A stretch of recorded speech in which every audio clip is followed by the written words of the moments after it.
Hello everyone, कैसा आप सब। चलिए बच्चों, the human eye and the beautiful और colourful world around us. Okay, उसका आज हम एक और लेक्चर करने वाले हैं और यहाँ पे बच्चों कुछ ऐसे इंटरेस्टिंग चीजें करेंगे ना, राइट, जो आपने देखी तो होगी बट समझी नहीं होगी।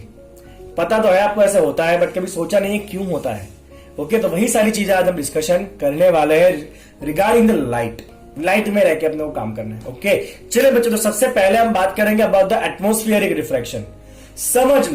समझ लो कि कहीं पे गर्मा गर्म जलेबियां तली जा रही है। ओके, अब तेल जो है वो एकदम गर्म है, फाइन। अगर उस तेल के पीछे कुछ और रखा हुआ है, जो कढ़ाई है ना उसके पीछे कुछ और ऑब्जेक्ट रखे हुए, व्हाटएवर, डब्बा रखा है या कुछ भी रखा हुआ है पीछे, और अगर आप उस कढ़ाई के दूसरी तरफ से उस डब्बे को देख रहे हो ना, तो आपको क्या लगेगा पता है बच्चों? आपको ऐसा लगना है कि डब्बा जो है ना थोड़ा सा हिल रहा है। ऑब्जर्व किया आपने? अगर नहीं किया तो अगली बार करना। जब कोई बहुत गर्म ऑब्जेक्ट होती है ना, उस गर्म ऑब्जेक्ट की दूसरी तरफ अगर कोई दूसरा ऑब्जेक्ट रखा है ना, उसको आप देखने की ट्राई करोगे ना, तो ऑब्जेक्ट जो है थोड़ा सा फ्लिकर होता है, थोड़ा सा हिलता है। क्यों हिलता है? ओके, चलिए देखते हैं उसका रीजन क्या है। रीजन है उसका एटमॉस्फेरिक रिफ्रैक्शन।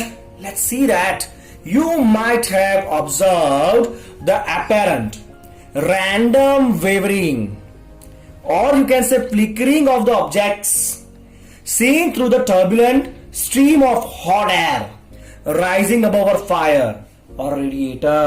तो यहां पे देखिए, मैंने एक कढ़ाई रखी बच्चों, नीचे मैंने आग लगाई है, इसमें जलेबियां तल रही है जो आपको मिलनी नहीं है, हाइपोथेटिकली खा लो। चलो, अब यहां पे गरम गरम बच्चों एयर है, दूसरी तरफ कोई और एक ऑब्जेक्ट है, हम यहां से देख रहे हैं, तो यू विल सी जो ऑब्जेक्ट जो है थोड़ा फ्लिकर हो रहा है।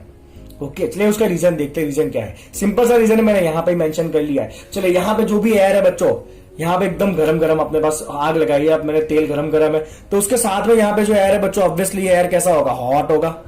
और जैसे जैसे ऊपर जाओगे वैसे वैसे एयर कैसा होता जाएगा बच्चों? ठंडा होता जाएगा। हाँ, क्या ना? Obviously yes. ओके, अगर एयर गर्म है तो गर्म एयर कैसा होता है? पतला होता है थोड़ा। तो गर्म एयर कैसा होगा बच्चों? थोड़ा सा लाइट होगा। ओके, और जो एयर ठंडा है, ऊपर जाते जाते ठंडा जो एयर है आपका, वो एयर कैसा होगा? थोड़ा सा डेंस होगा। ओके, अब एयर पतला है, इसका मतलब इसका रिफ्रैक्टिव इंडेक्स होता है ना, वो लो है, और ऊपर जाते जाते रिफ्रैक्टिव इंडेक्स कैसा होता जाएगा? बढ़ता जाएगा। बराबर। ओके, इसका मतलब क्या है कि यहां पे बीच में जो है ना, वो रिफ्रैक्टिव इंडेक्स चेंज हो रहा है। बीच में क्या हो रहा है बच्चों? रिफ्रैक्टिव इंडेक्स चेंज हो रहा है। यहाँ पे तो नॉर्मल एयर है, आप जहां से देख रहे हो, यहाँ पे गर्म एयर है, मतलब रिफ्रैक्टिव इंडेक्स चेंज हुआ। अगर रिफ्रैक्टिव इंडेक्स बच्चों बीच में चेंज हो रहा है, मतलब मीडियम ऑलमोस्ट चेंज हो गया, आप ऐसा कंसीडर कर सकते हो कि क्या हो रहा है बच्चों? मीडियम जो है वो चेंज हो रहा है। और अगर मीडियम चेंज हो गया, इसका मतलब ये ऑब्जेक्ट जो है ना, उसका पोजीशन भी थोड़ा बहुत आपके लिए चेंज हो जाएगा। ओके, अब सवाल तो ये है ना कि ये जो आपका कंडीशन बना है ना, वो स्टैटिक नहीं है, क्योंकि गर्म एयर जो है वो धीरे धीरे ऊपर जाएगी, ठंडी एयर नीचे आएगी, ये चक्र चलता रहेगा। मतलब ये कंडीशन जो है वो बदलती रहेगी। अगर ये कंडीशन बदलती रहेगी तो ये जो ऑब्जेक्ट आप दिख रहे हो ना, राइट, उसका जो अपैरेंट पोजीशन होगा ना, वो भी आपके लिए बदलता रहेगा। इसलिए आपको ऐसा लगेगा ऑब्जेक्ट जो है वो फ्लिकर हो रहा है। समझ आया बच्चों आपको लॉजिक क्या है वो? Okay, fine. चलिए, तो अब इसका रीजन देख लेते हैं थियरी के साथ क्या है वो। Why, what is the reason? क्यों ये ऑब्जेक्ट ऐसा फ्लिकर होगा? The air just above the fire become hotter. Above the fire the air is hotter and the air further up, उसके ऊपर जो एयर है, ऊपर जो एयर है बच्चों, is the air further up, hotter air is lighter. Hot air कैसा होगा बच्चों? आपका लाइट होगा, मतलब रिफ्रैक्टिव इंडेक्स कम होगा। एंड द कूल एयर जो है या कोल्ड एयर जो है बच्चों, उसका रिफ्रैक्टिव इंडेक्स ऐसा होगा? ज्यादा होगा, बिकॉज वो डेंस होता है। होगा क्या बच्चों? The physical condition of the refracting mediums are not stationary. बस यही तो गड़बड़ है कि ये जो फिजिकल कंडीशन है ना, किसका फिजिकल कंडीशन? रिफ्रैक्टिंग मीडियम का, मतलब ये वाला जो पूरा मीडियम बना ना एयर का, गर्म एयर ठंडी एयर जो है ना, इसका कंडीशन स्टेशनरी नहीं है। ये थोड़ा बहुत ऊपर नीचे होता रहेगा, एयर का सर्कुलेशन होता रहेगा वहां पे। It is not stationary. Okay, the physical condition of this refracting index is not stationary and the apparent position. इसीलिए जो ऑब्जेक्ट का पोजीशन आपको दिखना है ना, बिकॉज आप तो इस मीडियम से देख रहे हो ना, मीडियम का पोजीशन अगर कंडीशन चेंज हो रहा है तो आपके लिए ऑब्जेक्ट का जो पोजीशन है वो भी क्या होगा? थोड़ा बहुत चेंज होगा। Hence the apparent position of the object then see through the hot air also fluctuate. Okay, एक और कंडीशन बच्चों, this kind of the wavering is due to what? Reason क्या है बच्चों इसका? Atmospheric refraction in a small scale. Normal scale पे बच्चे refraction हो रहा है, तो ये जो कंडीशन है ना, वो कैसा है बच्चों? नॉट स्टेडी कंडीशन, ये जो है ना वो कंडीशन बदलता रहेगा, इसीलिए यहां से देखने वाले इंसान के लिए ऑब्जेक्ट का अपरेंट पोजीशन भी इधर उधर आपको ऐसा लगेगा ये नाच रहा है, बड़ी बेचारा कोई नाच वाच नहीं रहा है, वो तो अपनी जगह पर ही है। ओके, चलिए थोड़े बड़े पैमाने पे इस इफेक्ट को देखते हैं, जैसे कि twinkling of star. Let's see, चलिए अब पढ़ते हैं बच्चों ट्विंकलिंग ऑफ स्टार, देखते हैं ध्यान से, पहले थियरी पढ़ते हैं उसके बाद ये लॉजिक देखते हैं यहाँ पे फिगर में। ओके चलिए, it is due to the atmospheric refraction. चलिए इसका भी रीजन क्या है बच्चों, एटमॉस्फेरिक रिफ्रैक्शन। किसका रिफ्रैक्शन हो रहा है, स्टार लाइट का, स्टार में से जो लाइट आ रहा है ना उसका रिफ्रैक्शन हो रहा है। चलिए कैसे हो रहा है refraction, the star light on entering the Earth's atmosphere undergoes refraction continuously। तो जो स्टार लाइट है ना वो जैसे ही एटमोस्फियर में आएगा ना तो एटमोस्फियर में कंटिन्यूसली उसका क्या होना है बच्चों, रिफ्रैक्शन होना है। ओके, और जमीन पे पहुंचते पहुंचते तो पहले वो बहुत सारा रिफ्रैक्ट हुआ होगा because of the atmosphere. Clear आपको इतना पॉइंट। चलिए आगे देखते हैं, the atmospheric refraction occurs in a medium of gradually changing refractive index. अब यही तो है बच्चों कि ये जो एटमॉस्फेरिक रिफ्रैक्शन हो रहा है ना that is occurring in the medium, और ये मीडियम कैसा है बच्चों, that is gradually changing, the refractive index is gradually changing. मतलब क्या है बच्चों, ऊपर जो एयर है वो पतला होगा, that is rare air. Okay, मतलब उसका रिफ्रैक्टिव इंडेक्स कैसा होगा, पतला है तो रिफ्रैक्टिव इंडेक्स लो होगा। ऐसा कैसे नीचे आओगे, एटमॉस्फेयर थोड़ा सा थिकनेस बढ़ता जाता है एटमॉस्फेयर का, थोड़ी एयर बढ़ती जाएगी, मतलब मीडियम कैसा होता जाएगा, डेंस होता जाएगा, तो यहाँ पे आपका हाई रिफ्रैक्टिव इंडेक्स है। ठीक है, मतलब जैसे कैसे नीचे आओगे वैसे वैसे रिफ्रैक्टिव इंडेक्स लो से हाई हो रहा है, इंक्रीज हो रहा है। मतलब जो भी आपका पूरा मीडियम है ना उसका रिफ्रैक्टिव इंडेक्स कांस्टेंट नहीं है, चेंज हो रहा है। तो यही वो पॉइंट है बच्चों, the atmospheric refraction occurs in a medium. कैसा मीडियम है बच्चों, पूरा मीडियम है जिसका रिफ्रैक्टिव इंडेक्स ग्रेजुअली इंक्रीज हो रहा है, चेंज हो रहा है, वी कैन से। समझे आप। तो पहला पॉइंट क्या था, जो भी ट्विंकलिंग ऑफ स्टार हो रहा है उसके पीछे का रीजन क्या है, उसके पीछे का रीजन है बच्चों atmospheric refraction of a star light. Okay, चले बच्चों, कौन कर रहा है रिफ्रैक्शन, तो अर्थ का एटमॉस्फेयर कर रहा है। ओके, और ये एटमॉस्फेयर कैसा है बच्चों, जिसका रिफ्रैक्शन जो है या रिफ्रैक्टिंग इंडेक्स है वो कंटिन्यूसली या ग्रेजुअली क्या हो रहा है, चेंज हो रहा है। समझ आ रहा है पॉइंट बाय पॉइंट। पहला हो रहा है रिफ्रैक्शन ऑफ स्टार लाइट, कौन कर रहा है, अर्थ का एटमॉस्फेयर। ओके, और वो जो एटमॉस्फेयर है आपका जो रिफ्रैक्टिंग पूरा मीडियम है उसका रिफ्रैक्टिंग इंडेक्स क्या हो रहा है, ग्रेजुअली चेंज हो रहा है। ओके, नीचे आता है बढ़ रहा है। देखिए, atmospheric refraction occurs in a medium of a gradually changing refractive index. Okay, what will happen, light bends towards the normal, because नीचे आता है मीडियम डेंस हो रहा है, रेयर में से डेंस में आएगा तो लाइट धीरे धीरे कहां आता है, नॉर्मल की तरफ मुड़ता जाएगा। तो light will keep on bending towards the normal, धीरे धीरे नॉर्मल की तरफ मुड़ के फाइनली अपनी आंखों में पहुंचेगा। ओके, और अपने को ऑब्जेक्ट कहां दिखता है बच्चों, स्ट्रेट लाइन पे दिखता है ऑलवेज। स्टार है यहां पर, बट जब ये लाइट स्टार में से लाइट जब अपनी आंखों में आएगी तो वो इस पाथ से आ रही है, ये रास्ते से, इसीलिए हमें स्टार दिखना कहां पर है, यहां से सीधे सीधे लाइन के ऊपर अपने को स्टार दिखना है। तो है एक्चुअली स्टार यहां पर, बट हमें स्टार थोड़ा सा इधर दिखने वाला है because of this atmospheric refraction. क्योंकि हमारी आंखें चीजों को कहां देखती है, हमारी आंखों में रे जहां से आया, जहां से आ रहा है ना रे, उसी रास्ते पे, सीधे रास्ते पे अपने को ऑब्जेक्ट दिखता है। ओके, तो एक्चुअली सन आपका स्टार यहां पर है, बट हो क्या रहा है बच्चों, क्योंकि स्टार में से आती हुई लाइट रेयर मीडियम में से डेंस मीडियम में आ रही है, धीरे धीरे नॉर्मल की तरफ मुड़ के आपकी आंखों में जब पहुंचेगी फाइनली, जब आपको ऑब्जेक्ट इमेज उसका स्टार कहां दिखना है, स्ट्रेट लाइन पाथ के ऊपर दिखना है, जो थोड़ा सा एक्चुअल पोजीशन से ऊपर होगा। तो आपको स्टार जो है ना वो एक्चुअल पोजीशन से थोड़ा सा कहां दिखना है, ऊपर दिखने वाला है।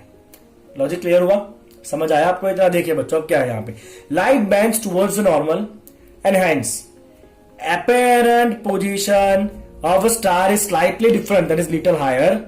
ओके, समझ आया आपको ये पॉइंट। तो वापस एक बार पूरा कहानी को स्टार्ट साथ में करते हैं। ट्विंकलिंग क्यों हो रहा है स्टार, एटमॉस्फेरिक रिफ्रैक्शन हो रहा है सनलाइट का, सॉरी स्टार लाइट का। कौन कर रहा है रिफ्रैक्शन कर रहा है एटमॉस्फेयर। ओके, एटमॉस्फेयर का जो कंडीशन है रिफ्रैक्शन करने का वो कैसा हो रहा है, ग्रेजुअली चेंज हो रहा है रिफ्रैक्टिव इंडेक्स, राइट। ओके, धीरे धीरे कैसा हो रहा है बच्चों, वो रिफ्रैक्टिव इंडेक्स जो है वो लो में से हाई हो रहा है, मतलब रिफ्रैक्टिव इंडेक्स इंक्रीज हो रहा है। अगर रिफ्रैक्टिव इंडेक्स इंक्रीज हो रहा है तो जो लाइट है वो कहां आएगा, टुवर्ड्स द नॉर्मल आएगा, धीरे धीरे टुवर्ड्स द नॉर्मल आके जब अपनी आंखों में पहुंचेगा तो अपने को स्टार का अपरेंट पोजीशन जो है वो एक्चुअल पोजीशन से थोड़ा अलग दिखने वाला, वो कहां दिखेगा, थोड़ा सा ऊपर दिखेगा। समझ आया आपको इतना।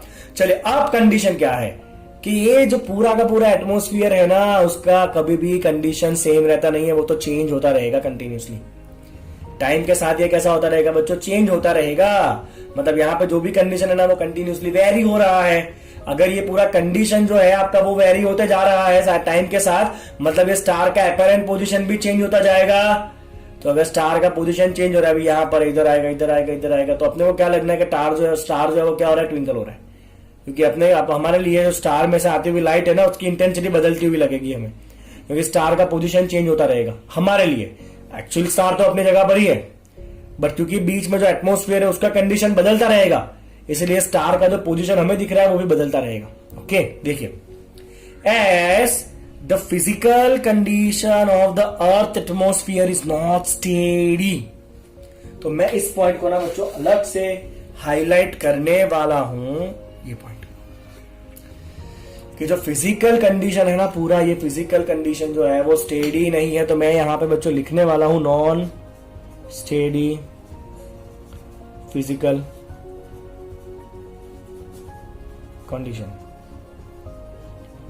ओके, तो अगर बीच वाला पूरे मीडियम का कंडीशन ही स्टेडी नहीं है, वो चेंज होता रहता है कंडीशन जो है वो, दो चीजों में बची। एक तो आपका रिफ्रैक्टिव इंडेक्स बढ़ रहा है, बढ़ तो रहा ही है, ओके, बट जो पूरा मीडियम है ना वो स्टेडी नहीं है, वो थोड़ा बहुत हिलता जुलता रहेगा पूरा मीडियम जो है वो। ओके, तो उससे क्या होगा बच्चों, उससे अपरेंट पोजीशन भी चेंज होगा। अगर मीडियम का कंडीशन चेंज हो रहा है तो अपरेंट पोजीशन क्या होगा बच्चों, your apparent position of a star will also change. Okay, since the stars are very distant, stars are very distant, बहुत दूर होंगे स्टार। ओके, तो we can consider them as a point object. कैसे consider कर सकते हैं बच्चों इसको, हम पॉइंट ऑब्जेक्ट कंसिडर कर सकते हैं। मतलब स्टार जो है they can be considered as a point source of the light. Okay, so they are the point size object of a light. Okay, as the path of the rays of the light coming from the star goes on varying slightly, the apparent position of the star will also fluctuate. साथ साथ में क्या होगा, amount of the starlight entering in eye also flickers, and sometimes it appears bright, sometimes it appears faint, and ultimately you will see the twinkling effect of the star. समझ आया? वापस एक बार बताता हूं बच्चों इस पॉइंट को। ओके, तो अभी सपोज मान लो आपको स्टार यहाँ पे दिख रहा है, थोड़ा बहुत बीच का कंडीशन चेंज हुआ, अब आपको स्टार जो है ना वो थोड़ा सा जगह चेंज हुआ, इधर दिखा, वापस थोड़ा बहुत कंडीशन चेंज हुआ, अब आपको स्टार यहाँ पे दिख रहा है। ओके, वापस कंडीशन चेंज हुआ, स्टार आपको यहाँ पे दिख रहा है। तो हो क्या रहा है बच्चों कि स्टार में से आती हुई जो लाइट है ना उसकी पाथ की डायरेक्शन कंटिन्यूसली चेंज हो रही है, देखो आप। ओके, इससे क्या होगा, एक तो स्टार की अपरेंट पोजीशन हमें चेंज होती हुई दिखेगी, और दूसरा जो लाइट हमारी आंखों में आ रही है ना उसकी इंटेंसिटी भी फ्लिकर होगी। कई बार इंटेंसिटी ज्यादा लगेगी, कई बार इंटेंसिटी कम लगेगी, क्योंकि लाइट का जो रास्ता है ना वो कंटिन्यूसली चेंज हो रहा है। ओके, तो because of the change in intensity the light will flicker and we can see कि जो स्टार है ना वो क्या हो रहा है, एक्चुअली क्या हो रहा है, वो ट्विंकलिंग हो रहा है। मतलब इंटेंसिटी बढ़ रही है, घट रही है, बढ़ रही है, घट रही है, बट वो एक्चुअली एटमोस्फियर की वजह से हो रहा है। सन की लाइट तो उतनी की, स्टार की लाइट तो वही है जो होनी चाहिए, स्टार की लाइट में कोई फर्क होने वाला नहीं है, वो तो अपनी लाइट कंटिन्यूसली देते ही जा रहा है। ओके, बट क्योंकि बीच में एटमोस्फियर जो है ना उसका रिफ्रैक्टिव इंडेक्स बदलता रहता है, इसलिए स्टार की पोजीशन इधर उधर इधर उधर इधर उधर थोड़ी होती रहेगी, और साथ में जो लाइट आ रही है उसका रास्ता भी बदलता जाएगा। तो कई बार लाइट की इंटेंसिटी ज्यादा दिखेगी, कई बार कम दिखेगी, इसलिए हमें ऐसा लग रहा है कि तारा जो है ना वो टप टप टप मतलब ट्विंकल कर रहा है। समझ आया आपको? ओके, तो ये है बच्चों ट्विंकलिंग ऑफ स्टार के पीछे का reason, that is because of the atmospheric refraction. Clear बच्चों? दोनों केस जो पहले हमने वो जलेबी वाला किया, यहाँ पे पास था ऑब्जेक्ट, और अभी हमने स्टार वाला किया। अब सवाल है बच्चों कि अगर आप कभी प्लेनेट को देखोगे ना, ऐसे जनरली दिखता नहीं, हमें तो पता भी नहीं चलता प्लेनेट कौन सा है, स्टार कौन सा है, बट अगर आपको पता करना है ना तो आप ये चेक करो कि जितना भी आपको ऑब्जेक्ट्स दिख रहा है ना स्काई में रात को, उसमें से कौन ऐसा है जो ट्विंकल नहीं कर रहा है। क्योंकि जो ट्विंकलिंग नहीं कर रहा ना वो प्लेनेट होगा, वो स्टार नहीं होगा। ओके फाइन, मून भी ट्विंकल नहीं करता है भाई, मून भी तो लाइट रिफ्लेक्ट करता है ना वहां से, तो मून क्यों ट्विंकल नहीं करता? उसका रीजन ये है कि मून जो है ना एक्चुअली वो क्लोज है, पास में है मून। ओके, तो it can not be considered as a point object. Moon को या बाकी प्लेनेट क्योंकि वो क्लोज है हमारे से, तो उसको हम as a point object consider नहीं कर सकते हैं। तो वी कैन कंसिडर कि वो बड़े ऑब्जेक्ट है और उसके अंदर बहुत सारे छोटे छोटे पॉइंट ऑब्जेक्ट है। ओके, चल डिटेल में बताता हूं इसके बाद। तो समझ लो ये आपका प्लेनेट है जो पॉइंट ऑब्जेक्ट नहीं है, it is a extended object, बड़ा ऑब्जेक्ट है। इसके अंदर हम ऐसा कह सकते हैं कि इसके अंदर बहुत सारे पॉइंट ऑब्जेक्ट जो है ना वो जुड़ के ऐसा बड़ा ऑब्जेक्ट बना रहे हैं। This is what we can consider. ऐसा कुछ है नहीं बट हम ऐसा कंसीडर कर सकते हैं कि इसके अंदर बहुत सारे पॉइंट ऑब्जेक्ट का कॉम्बिनेशन है या पॉइंट सोर्सेस का कॉम्बिनेशन है। ओके, और हर एक जो पॉइंट सोर्स है ना उसका ट्विंकलिंग हो रहा है, बट जब आप सबका एवरेज निकालोगे ना तो एवरेज इंटेंसिटी का चेंज कैसा हो जाएगा, जीरो हो जाएगा, क्योंकि बहुत सारे यहाँ पे पॉइंट ऑब्जेक्ट है। ओके, सबको इंडिविजुअली ट्विंकलिंग हो रहा है, ऐसा हम कंसिडर कर सकते हैं, बट जब हम सबका मिला के एवरेज करेंगे ना तो एवरेज चेंज कैसा हो जाएगा, जीरो हो जाएगा। मतलब सब जो है ना, सारे जो छोटे छोटे पॉइंट ऑब्जेक्ट हम कंसिडर कर रहे हैं ना, वो सब एक दूसरे के ट्विंकलिंग इफेक्ट को नलीफाई कर देंगे, इसीलिए यहां पे ट्विंकलिंग दिखने वाला नहीं है। चलो फटाफट स्टेटमेंट पढ़ो बच्चों। Why don't the planet twinkle? तो planets are much closer to the earth and they are considered as an extended object or you can say extended sources of light. Okay, उससे क्या होगा बच्चों? Okay, they can be considered as a collection of the large number of the point size object. तो what you can consider ये extended जो पूरा source है उसको हम कह सकते हैं कि it is a collection of what? Collection of the large number of the point size object. Collection of what? Large number of the point size object. Object is a source of light. ये बड़े से source of light के अंदर बहुत सारे छोटे छोटे छोटे छोटे सोर्स ऑफ लाइट है। This is what we can consider. Okay, चलिए अब क्या होगा बच्चों? Total variation in the amount of light entering our eye from all the individual point size object will average out to be zero. Okay, तो total जो variation हो रहा है ना बच्चों, वेरिएशन, ये हर एक छोटे छोटे ऑब्जेक्ट में से जो लाइट हमारे पास आ रहा है उसमें जो भी ट्विंकलिंग की वजह से वेरिएशन होता है इंटेंसिटी में, उसका जब एवरेज लेंगे ना तो एवरेज वेरिएशन कितना होता है? जीरो होता है। तो इंपॉर्टेंट क्या है बच्चों? वेरिएशन का जब आप एवरेज लोगे ना it will come as zero. इस पे ध्यान देना बच्चों, जो मैंने किया होगा सारे हर एक इंडिविजुअल पॉइंट में से जो लाइट आ रहा है उसका वेरिएशन, इंडिविजुअल का वेरिएशन हो रहा है, बट जब आप सबके वेरिएशन को एवरेज करोगे ना तो एवरेज वेरिएशन कैसा हो जाएगा? जीरो हो जाएगा। इसीलिए ट्विंकलिंग इफेक्ट दिखना नहीं है। इंटेंसिटी जीरो नहीं हो रहा है, इंटेंसिटी का एवरेज वेरिएशन क्या होगा? जीरो होगा। तो मैं यहां पे खाली अलग से लिख देता हूं बच्चों, average variation of intensity from all point sources will come out to be zero. Okay, कैसा रहेगा बच्चों? ये जीरो रहेगा। क्लियर? ओके, तो यहां पे हमने सीखा बच्चों ट्विंकलिंग ऑफ स्टार। अब तीसरा फिनोमिना ये है कि advance sunrise and delay sunset. मतलब क्या है बच्चों? मतलब ये है कि आपको जो सनराइज है ना वो एक्चुअल सनराइज के 2 मिनट पहले दिख जाता है। अभी सन जो है ना वो होरिजॉन के ऊपर आया भी नहीं है तो भी आपको 2 मिनट पहले वो दिख जाएगा। At the time of sunset sun जो है ना वो होरिजॉन के नीचे चला गया है तो भी आपको 2 मिनट तक दिखता रहेगा। रीजन? Atmospheric refraction. ओके, तो बच्चों यहां पे देखिए क्या हो रहा है। This is case of sunrise और सनसेट यू कैन टेक। तो एक्चुअली सन यहां पर है। होरिजॉन का मतलब क्या है कि आप जहां से देख रहे हो बच्चों, वहां से जो होरिजॉन्टल लाइन आप खींचोगे ना, वहां से जो होरिजॉन्टल डायरेक्शन है उसे हम कहेंगे होरिजॉन। जब तक ये सन होरिजॉन के ऊपर नहीं आएगा ना तब तक हम उसको सनराइज नहीं कह सकते एक्चुअल में। और जब सनसेट की बात है तब जब ये सन होरिजॉन के नीचे चला जाएगा ना then we can say actually sunset हो गया। हम सनराइज के केस की बात करते हैं, दोनों केस सेम ही है। तो होगा क्या बच्चों? सन अभी यहां पर है, मतलब होरिजॉन के ऊपर आया नहीं है, होरिजॉन तो आपका यहां पर है, मतलब एक्चुअली सनराइज अभी हुआ ही नहीं है। बट सन में से जो आने वाली लाइट है वो एटमोस्फियर में से पास होके आएगी। अभी हमने देखा एटमोस्फियर में तो जैसे जैसे ऊपर से नीचे आओगे रिफ्रैक्टिव इंडेक्स जो है बढ़ता जाएगा। मतलब ये जो लाइट है वो धीरे धीरे नॉर्मल की तरफ बैंड होगा बैंड होकर हमारी आंखों में आएगा। ओके, तो जब आपका लाइट आपकी आंखों में आएगा ना, ये सन का लाइट, तो मैं आपको अलग से यहाँ पे फिगर बना के दिखा रहा हूँ, जो देखिए ध्यान से। सपोज यहां से आप ऑब्जर्व कर रहे हो, सनलाइट जैसे जैसे आ रही है ना वैसे वैसे वो नॉर्मल की तरफ थोड़ी थोड़ी थोड़ी थोड़ी मुड़ के ऐसे आ रही है और फाइनली आपकी आंखों में सनलाइट पहुंची। आपको ऑब्जेक्ट कहां दिखता है? On the straight line. Yes और नो? मतलब आपको सन दिखेगा, एक्चुअली सन नहीं दिखेगा, सन का इमेज दिखेगा आपको। Okay, and you will feel के सनराइज हो चुका है। सेम चीज सनसेट के वक्त भी होगी। सन नीचे चला गया है तो भी उसमें से आने वाली जो लाइट है ना वो रिफ्रैक्शन होके अपनी आंखों में आएगी, तो हमें सन का जो अपेरेंट पोजीशन है ना वो थोड़ा सा ऊपर लगेगा, होरिजॉन के ऊपर। मतलब सन एक्चुअली होरिजॉन के नीचे जा चुका है तो भी हमें उसका अपेरेंट पोजीशन कहां लगता है? होरिजॉन के ऊपर लगता है। एंड इन दैट कंडीशन सन जो है ना वो थोड़ा सा फ्लैट दिखता है आपको। देख लीजिएगा सनराइज और सनसेट के वक्त आपको सन कैसा दिखता है? थोड़ा सा फ्लैट दिखता है। रीजन यही है उसका भी। Okay, that is atmospheric refraction. समझ आया आपको ये टॉपिक? तो सन में से आती हुई लाइट जो है वो रिफ्रैक्ट होके अपनी आंखों में आएगी ओके और अपने को जो अपरेंट पोजीशन है वो कहाँ दिखेगा, होरिजोन के ऊपर दिखेगा eight the time of sunrise. And sunset के टाइम भी यही होगा, जब सन होरिजोन के नीचे चला भी गया है तो भी हमें सन कहाँ दिखना है, थोड़ा सा ऊपर दिखने वाला है because of the same thing. Okay, तो it is the reason behind the advance sunset and delay sunrise. Sorry, advance sunrise, sunrise advance में हो गया 2 मिनट और सनसेट जो है 2 मिनट डिले हो रहा है। कितना, 2 मिनट ना, खाली 2 मिनट का डिफरेंस होता है। क्लियर, आगे आपको समझ में? चलिए बच्चों, तो बस यहाँ पे हम खाली एटमॉस्फेरिक रिफ्रैक्शन के बारे में ही बात करने वाले हैं डिटेल में। अगला जो नेक्स्ट टॉपिक है वो उसके बारे में अपने नेक्स्ट लेक्चर में बात करेंगे। यहाँ पे इधर ही हम रुक जाते हैं। ओके, चलिए बच्चों, फटाफट चैनल को सब्सक्राइब कर लीजिए, अगर बाकी है तो वीडियो को लाइक कर लीजिए और अपने दोस्तों के साथ इसको शेयर करिए।